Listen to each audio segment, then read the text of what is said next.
su kono anda magara jiharu koma le bafe akake ɲininkali jaabi kona mako bala an ko jiharu ye min ye muso furu kɛ k'a fɔ i muso ma i bɛ n bolo komi n b'a kɔ i haramuden bɛ n bolo komi n b'a kɔ fɔlɔ la jahiliya tile la n'i y'a kɛ dɔrɔn muso haramuyara i bolo i tɛ se ka furu tuguni mais silamɛya nana k'o bɔ yen silamɛya la ni e y'i muso i y'a misaliya i ka jumarahami dɔ ma min ka furuli haramuyara i bolo badabada i ko i muso ma i bɛ n bolo komi n b'a kɔ ou bien n b'a ka tafe siri la ou bien n balimamuso balimamuso min furuli haramuyara i bolo olu n'a ɲɔgɔnnaw muso haramuyara i bolo badabada dɔrɔn n'i tɛ se ka furu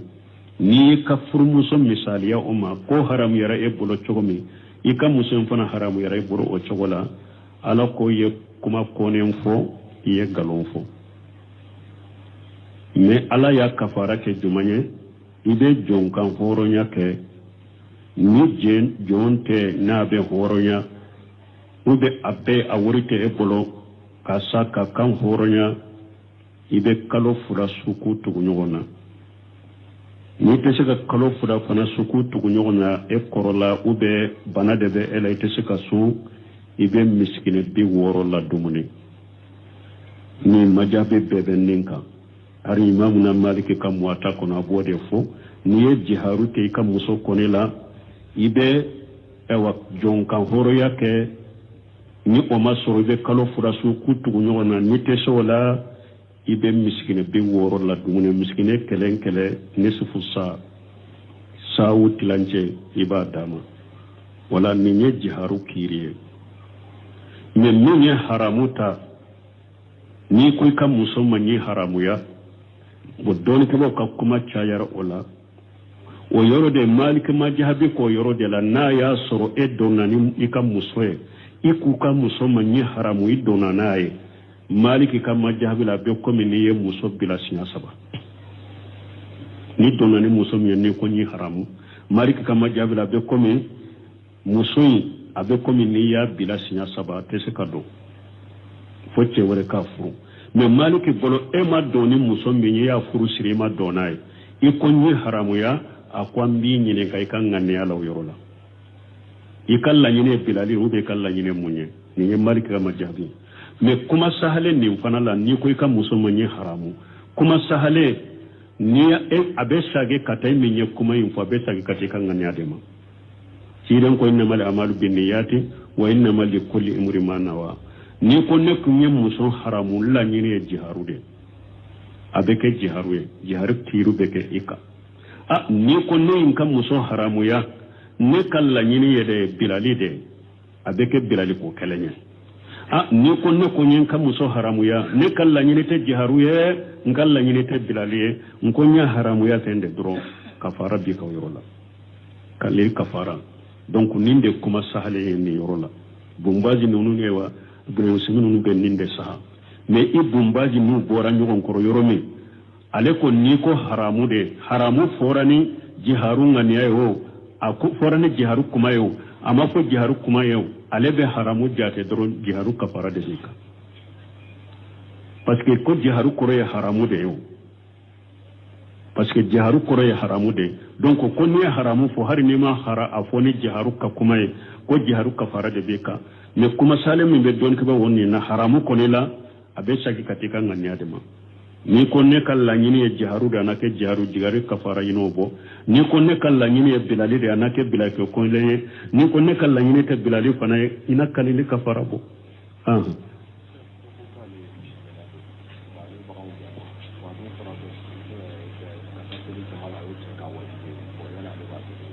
misigɛnna ko dɔ ko ale ye misigɛnna de bagangɛnna ale bɛ kɔngɔ kɔnɔna la donc ko jama salli fana wajibi cɛ kan ninnu na ɲɔgɔn ne ye gɛnni kɛnɛ le e bɛ kɔngɔ kɔnɔna de la ciden ka hadisaw nana o la a ko ala bɛ kaba kɔ mɔgɔ la min n'a b'a ka baganw cɛ la a b'a ka baw cɛ la a kɛlɛ kɔngɔ kɔnɔna la salli wakati na be salli wale ka salli wala ni ebe kun kono no de be ete so kono ni salli wakati sera do e re fana be salli wale hari kele kun kono na ika salli wale ika salli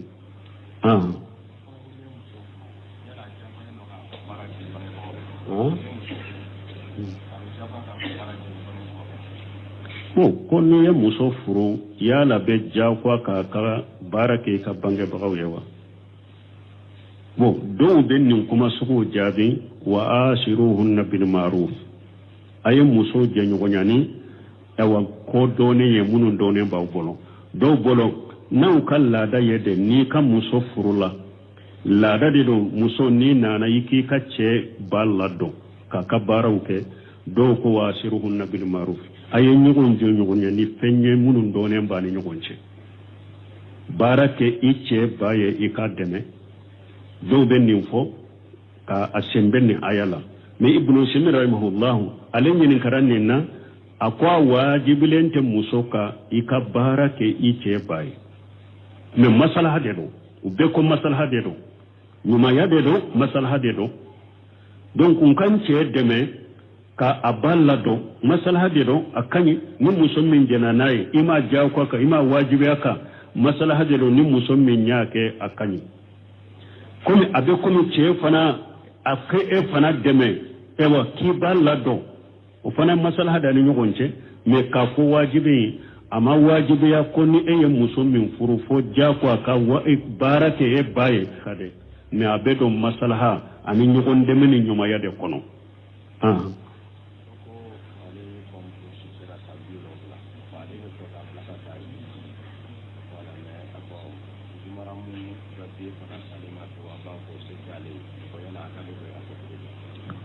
ko do ko ale ba korola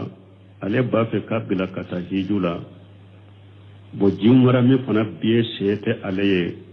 ka jimara mi beti ka kata bayi no fe ba ke chogodi bayin ka hiju to e hijuma wajibi aka hiju to e hijuma wajibi aka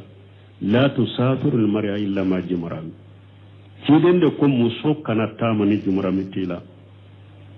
don mi ciden yen fo ko muso min limanani alaye ani dollaba ikana tamani jumara mitila sebo sigile seba do ko ako cide ne kam muso bora kata hijru kala wonofe ne yere fanin to sebe nin jihadu masinala ciden ko jihadu in toy kata hiji ka fare ka musoka mun ba ko dana ya jama be sebo ka jama bo me ciden ko ce ka jihadu in toy kata hiju kafaraka musoka an ka karamugo ba ya kitabu dila hijuka na be hiju saratu fo mu na muso yorola ba ko muso ka hiju sarati e jumaramide ibn bazi ka hiju kitabu la wode ba kono sheikh albani ka hiju kitabu wode ba kono abdul muhsin abadi ka hiju kitabu wode ba kono so sal fawzan hiju kitabu min dila wode ba kono allazina to daima wode ba kono doni ka ba bolo muso koni ka hiju sarati do de akan na fulo chayara chogo jumarami ka surala ni jumarami masurala hiju ma wajibi yaka wala ni jumarami ti bala hiju ma wajibi yaka yomal kama do alata nyini ka hijula aka hiju toy ube ni jumarami suro sami wana tanaye anata hiji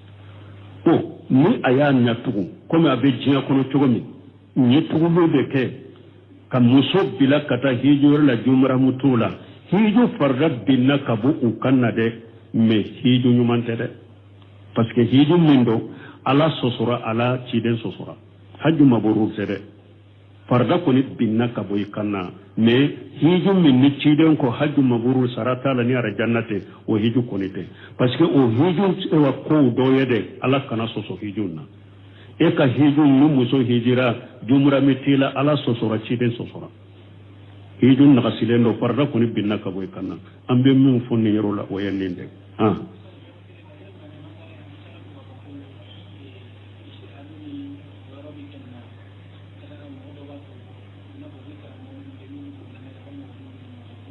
bon nyode jabi kuma kono ko yala masaila do masala mu yere jija be se ka dala nyode jabi o nko do ba ko dana ya jama imamuna malika kama jahabu bafo kunnu muso be dana ya jamala me delela tola kayna mankana imamuna maliki yerede ko akum mugo kelen kelebe ika kuma dobe minambi ka kuma do sagima o ya sura badri so bi ciden ka misirla aya bolon kono nyesi ciden ka kaburu akofonin kaburu tige imamuna maliki do ko ako ulu ya hada madunde ko bi ube kuma do fo sini ube boala sini ube kuma do fo sini kenu ube boala imamuna maliki do ko akun ka hakilinan ayo laje kuni qur'ana ni hadisa pese nyogona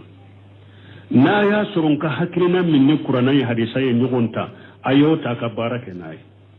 na ya surun ka hakilina minni qur'ana ni hadisa ma nyogonta ayo bila bo imamuna malik ka hakilina min fulani ne ani qur'ana ni hadisa ma nyogonta ciden de ko musok kana hijini jimara mitila donc don ka bawo ko ni hakilina istihadu de do atemina ni yorola dele la jele umbe umimba wuli ka boy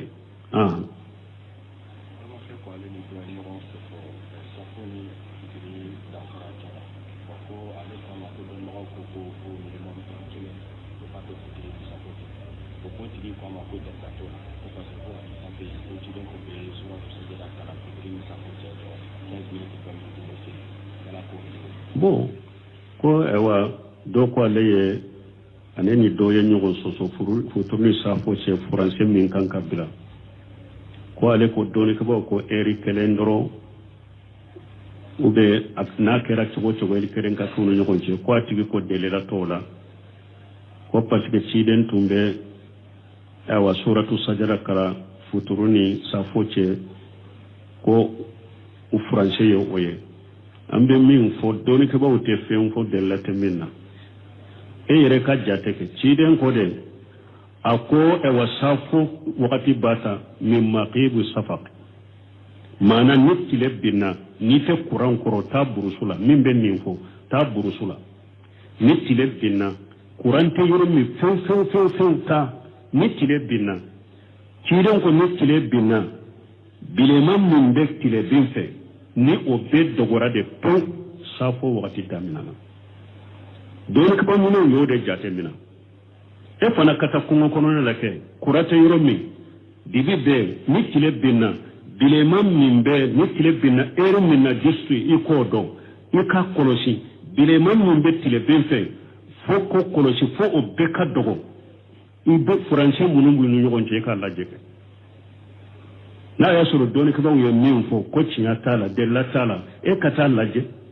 o ma to yere maw ciden de ko futuru yede nitile binna donc ko safu yede safo sallibe damina de abe dode nibile mammin betile bin fe no be dogora pew no senu saral mumuti kono ako jate mina kera komi wakati tekelenya chokomi wakati be do nyogona wakati dola nitile binna pour bile man kata dogo pew erikele ani minute bisaba wakati dola abe jigin abe na eri kele ani militi tani duru nyogona ni tile ka gani bile man ka dogo akodi ya to ne taqwimu makka haramu safoni haramu futuruni safo che ulaje bada nima eri kele ani militi bisaba soro ebe eri kele ni militi tani duru ibo soro wala doni ko mato yere matade atara jate de la ni e ba fe ka do ko doni ke ba ye min fo de la taala ni e be salli wakati ko fe o be ni wakati do ne be salli ta burusula qur'anta yoro mi ni tile binna bilema min be ka korosi abe do go wakati mi français be no nyon ci i ko laje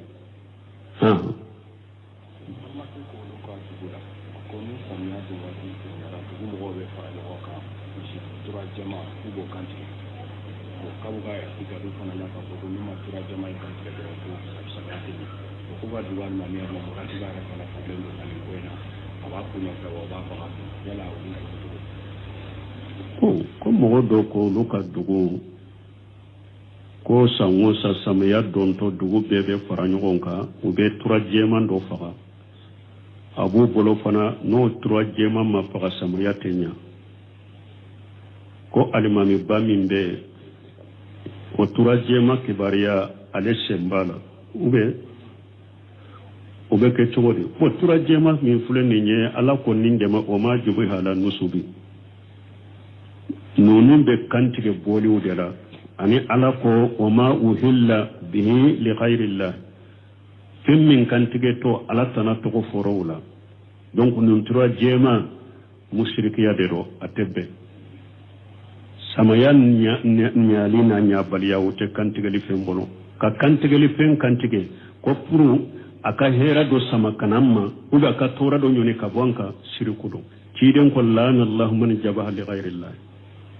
akwala mo danga mo min ni kantigali ke fen wore minta alay ala ko qur'ana kuno fasalli li rabbika wanhar ako salli tigi ala de ika kansogoli ke ala de ala ko qur'ana kuno qul inna salati wa nusuki wa mahayaya wa mamati lillahi rabbil alamin la sharika lahu wa bijalika umirtu wa ana awwalul muslimin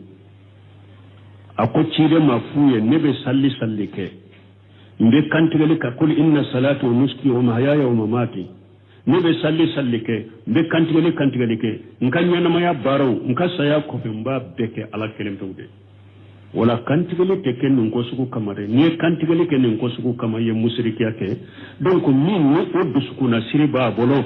ni alimami worebe e bolo dugo kono ta salla ko fe sallite sa ko fe na ale abe ale fana dusuku kono kon ni misi kantigale beke sababu ye wode be samaya dia na ma kantige samaya tenya nu odusuku na siriba bolo de ba bolo kana salla ko fe alimami wore min be ni dusuku na sirito bolo ta sallo ko fe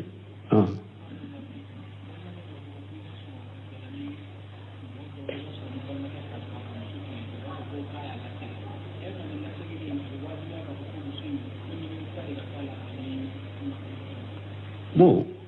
ko ambalma do kanyin kali ko mo do abella daw kono ni mo do na fatwa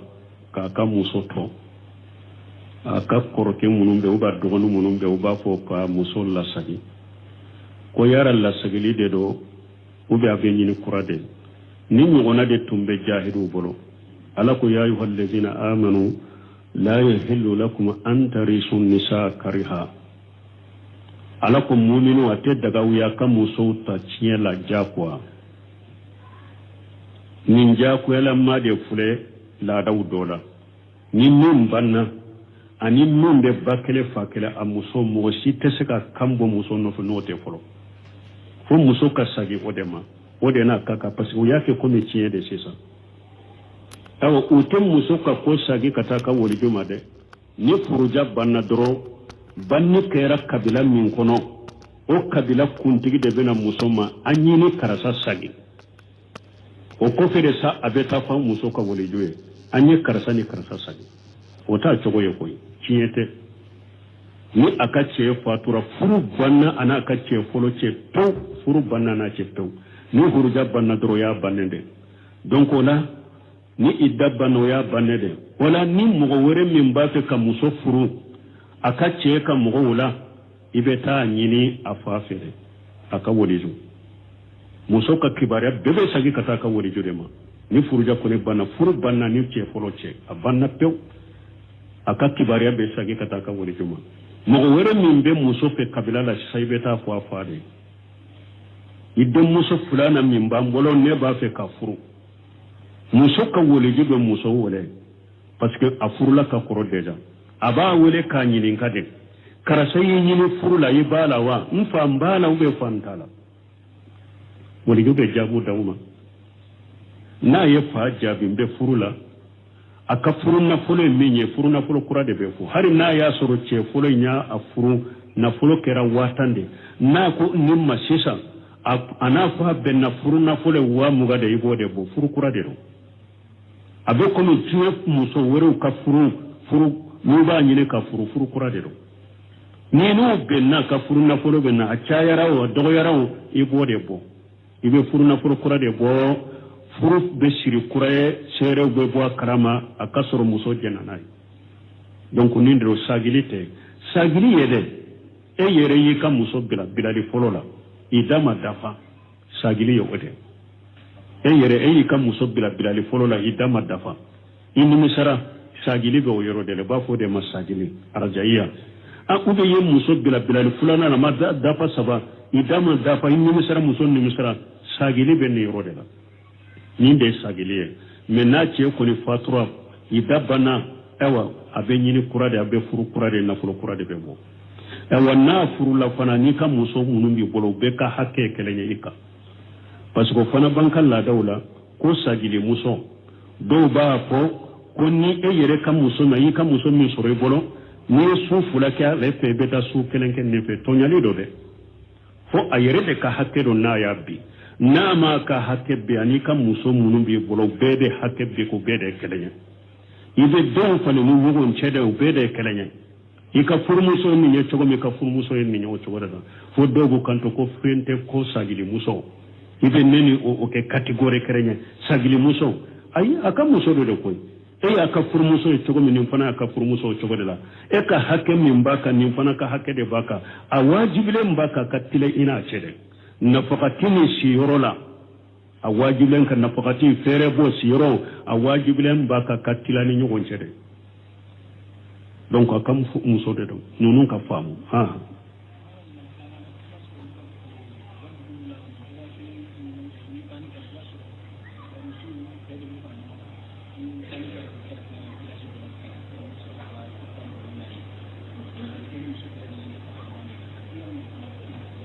bon ko bu kala daw fana la ni banni kera yoro men ko krefe dugo do la muso bebe fara nyogon ka kata duwa ke na ya soro u beta dugu minna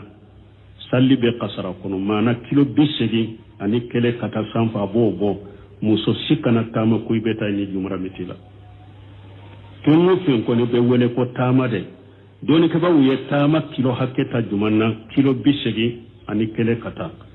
tama bobo har mun kan muso groupe de do ate daga ka tama kata ni jumra mitula subhanaka allahumma rabbana bihamdika ashhadu an la ilaha illa anta astaghfiruka wa atubu ilayk min nyinen ka do de kanyinen kale nana ko dersu kono anda magara jiharu koma le ba fe aka kenyinen kale jabi kono makko bala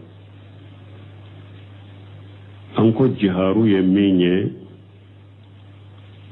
muso furuke ka fo i musoma ibe mbolo komi mbako i haramu dembe mbolo komi mbako folo la jahiliya tilela niya ke doro muso haramu yara i bolo ite se ka furu tuguni me silamiya nana ko boy silamiya la ni eyi muso iya misaliya ika jumara me doma min ka furuli haramu yara i bolo badabada ikoy muso ma ibin bolo komi mbako ube nyin mbaka tafesirila ube mbanima muso ini mi banima muso min furulu haramu yara i bolo ulu na nyugono muso haramu yara i bolo badabada droni te se ka furu ni ka furu muso misaliya oma ko haramu yara e bolo chogomi ika muso fana haramu yara e bolo o chogola ala ko ye kuma konen fo ye galon fo me ala ya kafara ke jumanye ibe jonkan horonya ke ni jonte na be horonya ube abe awurite e bolo kasaka kan horonya ibe kalo fura suku tugunyona ni tese ka kalo fura fana suku tugunyona e korola ube bana de be ela tese ka su ibe miskine bi woro la dumuni ni majabe bebe ninka ari imamu na maliki kam wata kono abode fo ni jiharu te kam muso konela ibe ewa jonkan horo yake ni o masoro be kalo fura su kutu nyona ni tese wala ibe miskine be woro la dumune miskine kele nisfu sa wutilanje ibadama wala ni jiharu kiriye me ni haramuta ni kuy kam muso man ni haramu ya ودون كما كما تشاير ولا ويرو دي مالك ما جهبي كو يرو دي لا نا يا سرو ادوناني يكم مسوي يكو كم مسو مني حرام يدوناناي مالك كما جهبي لا بكم ني مسو بلا سيا سبا ni donani muso mi ne ko ni haram malik kama jabila be komi musoyi abe komi ni ya bila sinya saba te se ka do fo cɛ wɛrɛ ka furu mais maliki bolo e ma dɔn ni muso min ye y'a furu siri ma dɔn n'a ye i ko n ye haramuya a ko an b'i ɲininka i ka ŋaniya la o yɔrɔ la i ka laɲini ye bilali ou bien i ka laɲini ye mun ye nin ye maliki ka ma jaabi mais kuma sahale nin fana la n'i ko i ka muso ma ye haramu kuma sahale ni a bɛ sage ka taa min ye kuma in fɔ a bɛ sage ka taa i ka ŋaniya de ma ciiden ko innamal amalu binniyati wa innamal likulli imrin ma nawa ni ko ne kun ye muso haramu laɲini ye jiharu de a bɛ kɛ jiharu ye jiharu tiiru bɛ kɛ i kan ni ko ne in ka muso haramuya ne ka laɲini ye de bilali de a bɛ kɛ bilali ko kɛlɛ ye ni ko ne ko n ka muso haramuya ne ka laɲini tɛ jiharu ye n ka laɲini tɛ bilali ye n ko n ye haramuya kɛ de dɔrɔn kafara bi ka yɔrɔ la kale kafara donc nin de kuma sahale ye nin yɔrɔ la bumbaji ninnu ye wa grenosimi ninnu bɛ nin de saha mais i bumbaji n'u bɔra ɲɔgɔn kɔrɔ yɔrɔ min ale ko ni ko haramu de haramu fɔra ni jiharu ŋaniya ye o a ko fɔra ni jiharu kuma ye o a ma fɔ jiharu kuma ye o ale bɛ haramu jate dɔrɔn jiharu kafara de b'i kan parce que ko jiharu kɔrɔ ye haramu de ye o parce que jiharu kɔrɔ ye haramu de donc ko n'i ye haramu fɔ hali n'i ma a fɔ ni jiharu ka kuma ye ko jiharu kafara de b'i kan mais kuma sale min bɛ dɔɔni kɛ o nin na haramu kɔni la a bɛ sagi ka t'i ka ŋaniya de ma ni ko ne ka laɲini ye jiharu de a na kɛ jiharu kafara ɲin'o bɔ ni ko ne ka laɲini ye bilali de a na kɛ bilali kɛ kɔnlen ye ni ko ne ka laɲini tɛ bilali fana ye i na kalili kafara bɔ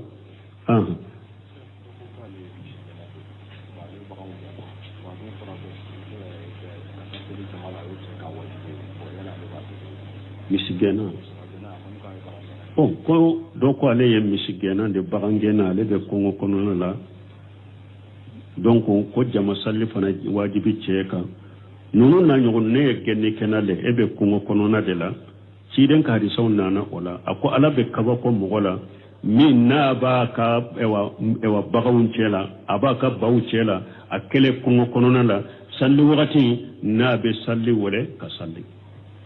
wala ni e bɛ kɔngɔ kɔnɔna de bɛ e tɛ so kɔnɔ ni salli wagati sera dɔrɔn e yɛrɛ fana bɛ salli wɛrɛ hari kɛlɛ kɔngɔ kɔnɔna la i ka salli wɛrɛ i ka salli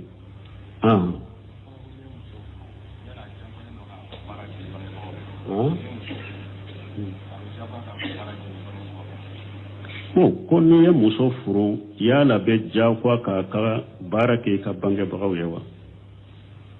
dɔw bɛ nin kuma suguw jaabi wa ashiruhunna bil ma'ruf a ye muso jɛɲɔgɔnyani ko dɔɔnin ye minnu dɔɔnin b'aw bolo dɔw bolo n'aw ka laada ye de n'i ka muso furu la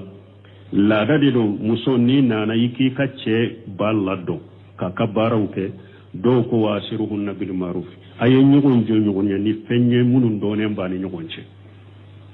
baara kɛ i cɛ ba ye i k'a dɛmɛ dɔw bɛ nin fɔ k'a sɛnbɛ nin aya la mais ibnu simi rahimahullahu ale ɲininkara nin na a ko a waajibilen tɛ muso ka i ka baara kɛ i cɛ ba ye mais masalaha de don u bɛɛ ko masalaha de don ɲumanya de don masalaha de don donc n ka n cɛ dɛmɛ ka a ba ladon masalaha de don a ka ɲi ni muso min jɛna n'a ye i m'a diyagoya kan i m'a wajibiya kan masalaha de don ni muso min y'a kɛ a ka ɲi komi a bɛ komi cɛ fana a kɛ e fana dɛmɛ ewa k'i b'a ladon o fana masalaha da ni ɲɔgɔn cɛ mais k'a fɔ wajibi a ma wajibiya ko ni e ye muso min furu fo diyagoya ka baara kɛ e ba ye ka dɛ mais a bɛ don masalaha ani ɲɔgɔn dɛmɛ ni ɲumanya de kɔnɔ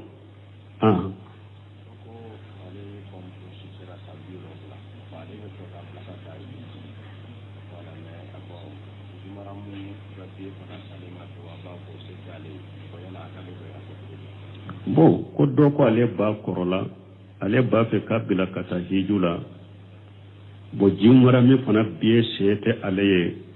ka jimara min bie tigɛ ka taa ba in nɔfɛ a b'a kɛ cogo di ba in ka hiju tɔ ye hijuma wajibiya kan a ka hiju tɔ ye hijuma wajibiya kan la tusafiru al-mar'a illa ma jimara ciden de ko muso kana taama ni jimara min t'i la don min ni ciden ye nin fɔ ko muso min limana ni ala ye ani dɔ laban i kana taama ni jumara min t'i la sebo sigile seba do ko ako cide ne kam muso bora kata hijru kala wonnofe ne yere fana in to sebe nin jihadu masinala ciden ko jihadu in to e kata hiji ka fare ka musoka munun ba ko dana ya jama be sebo ka jama bo me ciden ko ce ka jihadu in to ya kata hiju ka fara ka musoka an ka karamu ba ya kitabu dila hiju ka na be hiju saratu fo mu na muso yoro la ba ko muso ka hiju sarati e jumramide ibn baz ka hiju kitabu la de ba kono sheikh albani ka hiju kitabu de ba kono abdul muhsin abadi ka hiju kitabu de ba kono sheikh salih fawzan hiju kitabu min dilo de ba kono allazina daima o de ba kono doni ka ba bolo muso koni ka hiju sarati do de akan na fulo chayara chogo jumrami ka surala ni jumrami masurala hiju ma wajibiyaka wala ni jumrami ti bala hiju ma wajibiyaka yawmal qiyamah do alata nyinin ka hijula aka hiju toy ube ni jiwo murami suro sami wana tanaye anata hiji o ni aya nyatugu kome abe jinya kono chogomi ni tugu be ke kam muso bila kata hiju la jumra mutula hiju farga binna kabu ukanna de me hiju nyumante de parce que hiju mindo ala sosora ala ciden sosora haju mabrur sede farga koni binna kabu ikanna me hiju minni ciden ko haju mabrur sarata la ni ara jannate o hiju konite parce que o hiju e wa ko do yede ala kana soso hijunna e ka hiju mu muso hijira jumra mitila ala sosora ciden sosora hijun na kasilendo farga koni binna kabu ikanna ambe min fonni yerola o yenninde